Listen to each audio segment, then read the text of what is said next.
Picture this. You're sitting on your couch watching your favorite football team and seeing them do as they always do. Let you down.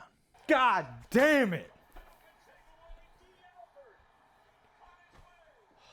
Sorry about that. It's been 4 long years without Drew Brees, and I'm feeling it. So where was I? While sitting there, though, you hear what seems to be a very familiar voice interrupting your game. Like a voice you've heard 1,000 times before in some other TV show, movie, or even another video game. Then you realize what you are hearing is Sonic the fucking Hedgehog trying to sell you a Pizza Hut pizza. Introducing Pizza Hut's new Ultimate Stuffed Crust Pizza. With tons of toppings and cheese baked right into the crust, it's unlike anything you've ever seen. This is all to say that specific voices in TV, movies, and video games can make or break the characters within them, or even the medium itself, if casted incorrectly. Oh, there's no problem with my CFOX system. No accident should have occurred. Oh!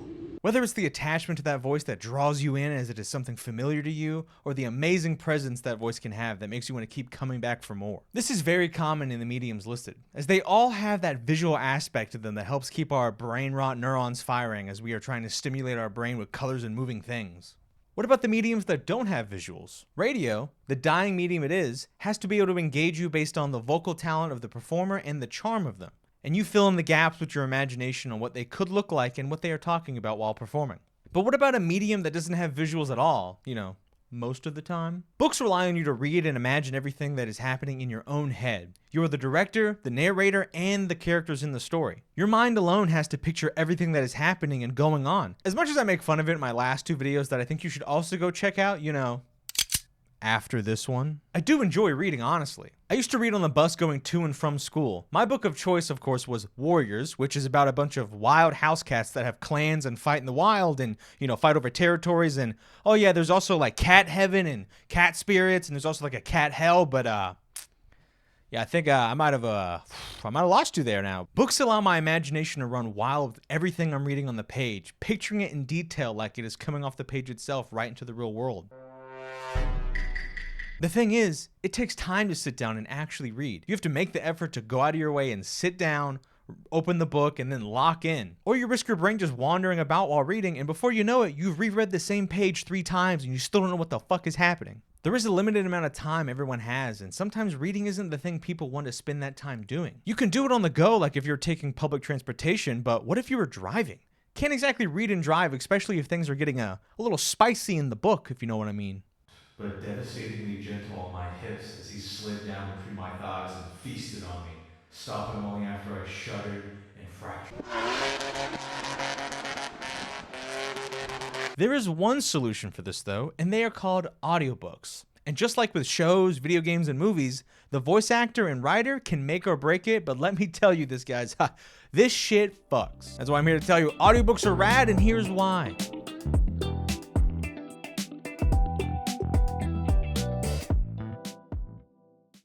Storytelling via spoken word is not new. We've been doing this for a long time. Recording these stories in a format we could listen to wouldn't happen until in 1878 when Thomas Edison created the phonograph. This gave us the ability for sound to be captured and transcribed into these little cylinders and then played back to you. Thomas Edison could even be heralded as the first voice actor and audiobook creator as he recorded Mary Had a Little Lamb on it. The first words I spoke in the original phonograph.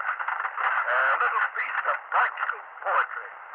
Mary had a little lamb, its fleece was white as snow, and everywhere that Mary went, the lamb was sure to go.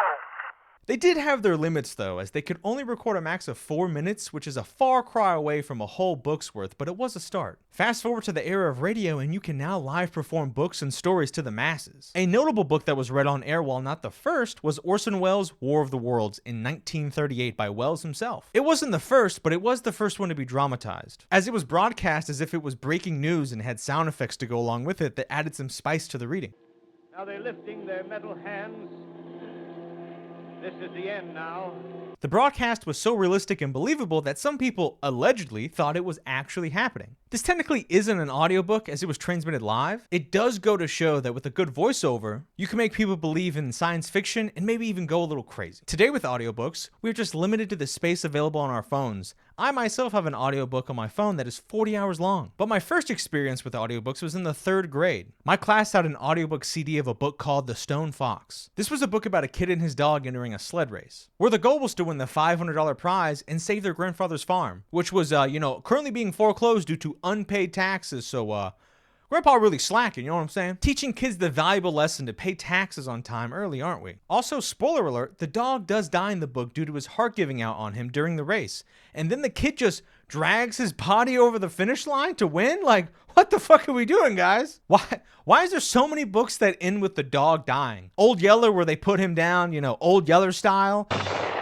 Where the red fern grows, where one of them dies very violently to a mountain lion and the other one dies of sadness. Kind of questioning the school system here on this, but let's just get back to where we were. I eventually elevated myself after this by getting an Audible subscription so I could have access to a larger pool of books, as they are the juggernaut in the industry. And they allow you to have your first book free when you sign up for the trial. For me, I chose a book that I had been recommended many times, and that book being The Martian. The Martian is a little book written by Andy Weir about a Mars mission that goes wrong and ends up leaving an astronaut, Mark Watney, stranded on Mars in his fight for survival on the lifeless planet. I picked this book as my first as I heard good things from people and the internet. They even adapted it into a live-action film that did pretty well and kept pretty close to the book. Andy's writing is funny, smart, and goes into hella detail on math, physics, and botany that makes everything feel real and even informative. He truly is great at what he does, and I even love his other books like Project Hail Mary and Artemis. Everything he wrote in The Martian was great. That's to say, though, that what made this book come to life for me was the guy that narrated it. Motherfucking R.C. Bray. This man's voice sucked me in from the jump, and his line delivery is killer. He makes me truly believe I'm listening to a guy on Mars that is alone and doing his best to keep his spirits up while cracking jokes and almost dying, like multiple times doing backyard Mars science and trying to survive. As the sole voice actor in the book that has multiple characters, he had to do a full range of nationalities, ages, and genders, and none of them felt overdone or stereotypical for the character. Every line feels like a different person, full of expression, emotion, and thought. When he speaks, I can see the scene play out and the curiosity of what is going to happen next, and hanging on to every word till the next chapter starts. Now, not to give the only credit to Bray, as if the words on the page were garbage, you can only do so much, just like if the VO is garbage, the words can lose their weight. The marriage of good writing and a good voiceover can and has created masterpieces. Bray just happens to be the guy I heard first and still listen to this day. He killed it in this book, and if it was a different voice actor, I might not have gotten sucked into the book the same way. Sadly, this version isn't available on Audible anymore unless you owned it prior, as the audio rights ran out and Audible and R.C. Bray couldn't come to an agreement on price. They got Will Wheaton to re-record it, and that is the current version that is up now. R.C. Bray went on to make a post about this and made it clear that it did come down to price. I don't blame him for wanting more, as I think all artists and actors and writers should, know their worth and get paid accordingly. Will Wheaton's version is good as well, don't get me wrong. Man is a legend and nerd in sci-fi culture, and I have some other books read by him like John Scalzi's Head On and Lock In that I think are just amazing. The voice actor can make or break the book and can turn a reader into a fan or turn them away forever. This is to the point for me that I've read other books that R.C. Bray has read specifically because I know he will put his soul into that performance. That's how I found both the Expeditionary Force series by Craig Allenson and the Infinite series by Jeremy Robinson. Now, I know nothing here has won anyone over yet, but what if I told you I could put you into a flow state that makes more mundane things feel less mundane? Tonight, we've all come to honor a close friend of ours. Boring. I have a very long commute to work that ranges from an hour to an hour and a half. Not fun, and music can only keep my ADHD brain entertained for so long before I get angry at every person on the road for looking at me wrong. But when I can place my mind into a different world through audiobooks, it makes the time go by way faster and I can stay entertained the whole time. I'm not just head empty, mindlessly driving and then catching myself and asking, how the fuck did I just manage those red lights?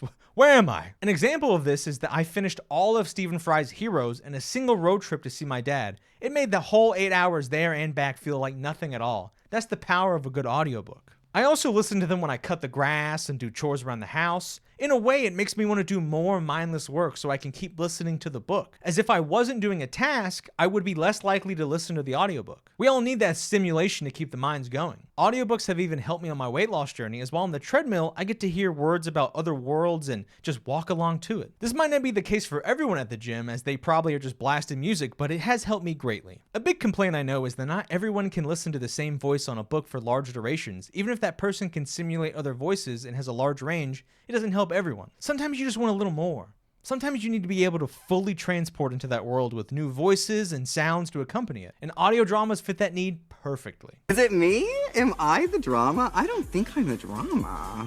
Maybe I am. This form of audiobook usually is a full cast of people for all the voices in the book. Sometimes these are audio drama exclusive stories, like with Expeditionary Force's Homefront, which didn't have a book when it was originally produced. Or you can have a book from your childhood that is being created into audio dramas like the Harry Potter books. This truly makes it feel like you were listening to a show, as they even include background noise. Like if the chapter in the book is in a cave, there will be a reverb on the audio and water dripping noises. Or if they are outside, you might hear bugs and wind. It honestly is the best form of audiobook to listen to, and is the one that I know will win the most people over. You even get a lot of celebrities at times to do audio dramas, like with this one called Escape from Virtual Island. It's got Seth Meyers, Olivia Wilde, Jack McBrayer, and even Ant-Man. It's crazy what you'll see in some of these and the voices you'll recognize. These a lot of times are shorter, but still very good. The large cast allows you to fully know what character is speaking and allows that person to really emote like they would in a real show or movie. This really is the best form of audiobook. They just take a long time to produce and aren't really available in all new releases, so there is a lot less of them on the market. Maybe they are just the little appetizer you need though to get into audiobooks. So I don't really know how to transition to this next segment, so hey, you guys like listening to Come over here and kiss me on my hot mouth. I'm feeling romantical. I made the joke earlier, but there is a large community of people who enjoy reading tasteful books with series such as A Court of Thorns and Roses, which does have some spicy scenes, but it isn't the only focal point, as it does have a larger story behind it. Farrah is just a girl trying to live her best life. If that includes mounting some phase and being involved in this love triangle / political game, so be it. Same idea with A Song of Ice and Fire, with the larger story being about the fight to become king, but it does have some spicy and oftentimes graphic scenes. Though some books are made only for the spice and sometimes for the craziest shit. Could you imagine an audio drama where they add sounds of someone getting their back blown out and you hear that shit in detail? That would be crazy, right? That would be crazy. Make sure to let me know down in the comments though if those exist, so I can make sure to completely avoid them.